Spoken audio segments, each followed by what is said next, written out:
제가 읽어드릴 논문은 포스파티딜세린이라는 그런 영양소와 관련된 논문이에요. 포스파티딜세린이라는 영양소를 투여한 지가 그다지 오래되지 않았는데 치매가 발병이 되려면 굉장히 이제 고령에서 발병을 해야 되니까 아주 오랜 기간 투여를 해야 될 거 아니겠습니까? 그러니까 제대로 된 논문이 나오는 데까지는 시기가 굉장히 걸릴 거라고 생각이 돼요. 그래서 그걸 다 기다릴 수는 없고, 물론 제가 나중에 포스파티딜세린이 뭐 메타 분석에서 어떤 좋은 결과가 나왔는지는 또 정리를 해서 한번 설명을 드릴 건데요. 오늘은 그래도 포스파티딜세린이 뭐 기억력 내지는 사람의 행동 이런 거에 어떤 영향을 줬는지, 네, 그런 임상 연구가 있는지에 대해서 조사를 해서 거기에 대한 그 설명 하나를 예를 들어 드리려고 해요. 그래서 오늘 제가 읽어 드릴 논문은 Journal of Human Nutrition and Dietetics. 이거는 우리나라 말로 하면 인간 영양 및 식이요법 학회지 정도가 되겠네요. 네, 이런 의학 저널에 2013년에 수록된 논문이에요. 자, 논문 제목은요. 주의력 결핍과 과다 행동 장애, 우리가 보통 ADHD라고 부르는 병이죠. 이 ADHD의 증상과 기억력에 대한 포스파티딜세린의 효과예요. 네, 랜더마이즈드 더블 블라인드 플라시보 컨트롤드 클리니컬 트라이얼 많이 들어보셨죠, 이제. 네, 무작위 이중 맹검 위약 대조군 연구. 네, 무작위로 분류해서 연구자와 실험자 누구도 내가 어디에 군에 속했는지 모르고 한쪽에는 위약을 줘서 대조군으로 연구를 한 그런 논문입니다. 한쪽은 뭘 줬을까요? 당연히 포스파티딜세린을 줬겠죠. 일본에서 시행된 논문이 되겠습니다. 자, 서론을 이렇게 시작을 하고 있네요. 주의력 결핍 과다 행동 장애, 제가 그냥 ADHD라고 하겠습니다. 이제부터는 ADHD는 어린이들에게 발생하는 가장 흔한 질병 중에 하나이며 이 질병이 청소년기와 어른이 되어서도 이어질 수 있다. 네. 이 질환의 원인은 정확한 원인은 아직 잘 모른다. 100%잘 모른다. 다만 유전적인 영향, 외부 환경에서 오는 독소 내지는 영양 결핍 이런 것들이 위험 요인인 것으로 생각이 되고 있다. 네, 이 ADHD에 대해서 여러 가지 약제들이 이용이 되고 있는데 이 약물에 대한 다양한 부작용들이 있다. 그러다 보니까 이 환자들의 증상을 관리할 수 있는 약이 아닌 여러 가지 자연 성분, 그러니까 대체 치료제들에 대해서 사람들이 혹은 환자들이 찾고 있는 그런 상태다라는 거죠. 자, 그래서 대두되는 것 중에 하나가 바로 포스파티딜세린이라는 겁니다. 포스파티딜세린은 뭐냐? 우리 몸에 대사 활동이 아주 매우 높은 장기들, 예를 들면 뇌, 폐, 심장, 간, 근육 이런 장기의 대부분이 고농도로 존재하는 그런 자연 성분의 인지질이다. 어우, 뭐 말이 너무 어렵네. 인지질은요, 한마디로 인이라는 미네랄하고 지질이 결합된 형태의 물질이에요. 인하고 지질이 합쳐진 게 인지질이다. 그런 인지질의 한 형태가 포스파티딜세린인데 우리 몸에 아주 대사 활동이 높은 그런 장기들에 모여 있다라는 거죠. 그 성분이. 자, 이 포스파티딜세린은 어떤 작용을 하느냐? 이름은 듣고 절대 외우지 마세요. 우리 몸의 그런 마음이나 신경 상태를 조절하는 물질들을 신경 전달 물질이라고 하는데요. 그런 대표적인 것들 중에 뭐 아세틸콜린, 도파민, 세로토닌, 노르에피네프린 이런 수많은 신경 전달 물질 시스템에 영향을 주는 중요한 영양소, 뇌 영양소 중에 하나가 바로 포스파티딜세린이다. 아무튼 그러니까 마음이나 신경 상태에 영향을 주는 인지질 물질이에요. 포스파티딜세린이. 또 우리가 물리적으로 스트레스를 받았을 때 뇌에서 콩팥 위에 있는 그 부신의 그 축, 예, 여기서 발생하는 여러 가지 스트레스 반응, 이 스트레스 반응이 활성화되는, 액티베이션 되는 것들을 좀 줄여주는 기능이 있는 것으로 여겨지고 있다. 무슨 말이냐? 아무튼 그러니까 스트레스 반응을 좀 완화시키는 역할이 있다. 포스파티딜세린이 스트레스 반응을 좀 줄이고 완화시켜주는 역할이 있다. 그러니까 이런 이유가 이 논문을 쓰게 된 이유인 거죠. ADHD가 뭔가 과잉 반응, 또 스트레스에 대한 부적절한 과잉 행동 이런 병인 거거든요. 그러니까 거기에 효과가 있는 포스파티딜 세린이 이걸 줬을 때 ADHD의 증상이 좋아지지 않겠어? 네, 이런 가설인 거예요. 네, 합리적인 가설이죠. 자, 연구 방법이 나오고 있습니다. 어떻게 연구를 시행을 했느냐. 자, 이 연구의 목표는 4세에서 14세까지의 ADHD 환자에게, 어린이에게 포스파티딜 세린을 2개월간 투여를 하고 증상이 어떻게 변했는지를 보기 위함이 가장 중요한 목표다. 뭐 심플합니다. 어떤 증상, 어떤 문제냐? 주의력 결핍과 관련된 증상, 과다 행동과 관련된, 과잉 행동과 관련된 문제, 충동성과 관련된 문제 뿐만 아니라 단기 청각 기억력, 또 뭐 여러 가지 작업과 관련된 기억력, 시각의 자극을 받았을 때 대한 뇌의 반응, 네, 이런 것들에 대해서 포스파티딜세린 투약군과 대조군에서 어떤 변화를 보이는지를 본 거죠. 결과를 보겠습니다. 자, 두 집단 간의 나이나 성별에는 통계적으로 유의한 차이가 없었다. 네, 간단한 표로 아주 심플하게 보여주고 있습니다. 이 논문에서는 나이나 성별에는 통계적으로 차이가 없었습니다. 자, 오늘의 결과는 그냥 이 표에 정리가 되어 있습니다.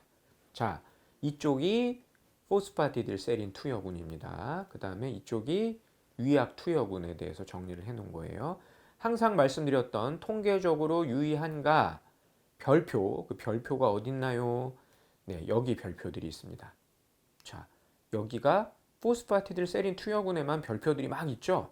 네, 반면에 위약 투여군에는 별표가 아예 없습니다. 네, 그냥 이것만 봐도 약간 긍정적인 우리가 원하는 쪽인가? 네, 효과가 있는 건가? 이렇게 볼 수가 있는 거죠. 자, 별표 있는 항목들을 쭉 보니까 포스파티딜세린 투여군에서만 주의력 결핍 증상이 좋아졌다, 개선되었다. 과다 행동 증상도 개선되었다. 단기 기억력도 개선되었다. 집중력과 관련된 것도 통계적으로 유의하게 포스파티딜세린 투여군에서만 줄어들거나 개선되었다. 라고 표가 정리가 되고 있습니다. 네, 이게 그냥 이 논문의 결과예요. 포스파티딜세린 투여군에서만 과다 행동, 단기 기억력, 주의력 결핍과 관련된 증상, 집중력과 관련된 문제가 모두 개선되었다. 자, 디스커션을 한번 보도록 하겠습니다. 본 연구에서 가장 중요한 발견이라고 한다면 2개월간 200mg의 포스파티딜세린을 투여했을 때 통계적으로 유의하게 ADHD의 증상 혹은 단기 기억력이 개선되었다. 라고 본인들의 중요한 발견을 요약해서 한 번 더 얘기를 하고 있습니다. 자, 이런 결과가 왜 나왔느냐 한번 과학적으로 서두에 얘기도 했지만 좀 더 이제 과학적인 배경을 고민하고 있는 것이죠.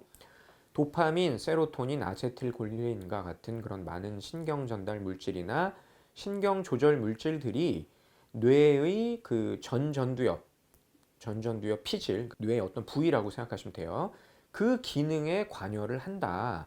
그런데 이 포스파티딜세린이라는 것을 보충을 하면 도파민이 방출되거나 글루타민 관련된 그런 흥분성 신경 전달 물질의 작용에 좋은 쪽으로 효과를 가진다라는 것이 알려져 있고 또 기억력과 관련된 아세틸콜린의 공급이나 작용에도 좋은 작용을 하는 것이 알려져 왔다라는 것이죠.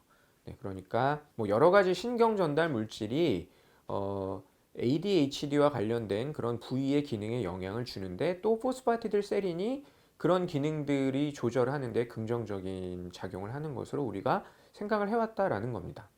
자, 예를 들어서 그런데 주의력 결핍 장애의 환자는 뭔가에 좀 뭐 도전을 하거나 새로운 걸 하거나 뭔가 이제 뭘 해야 되거나 변화에 직면한 어린이에게 계속적인 스트레스 반응을 유발하게 된다는 거예요. 그런데 이제 포스파티딜세린을 투여를 했을 때 스트레스에 저항하는 능력을 높이고 네, 그런 여러 가지 신경 전달 물질에 좋은 쪽으로 작용을 해서 기억력도 높이는 효과를 보이는 것으로 보인다라는 거죠.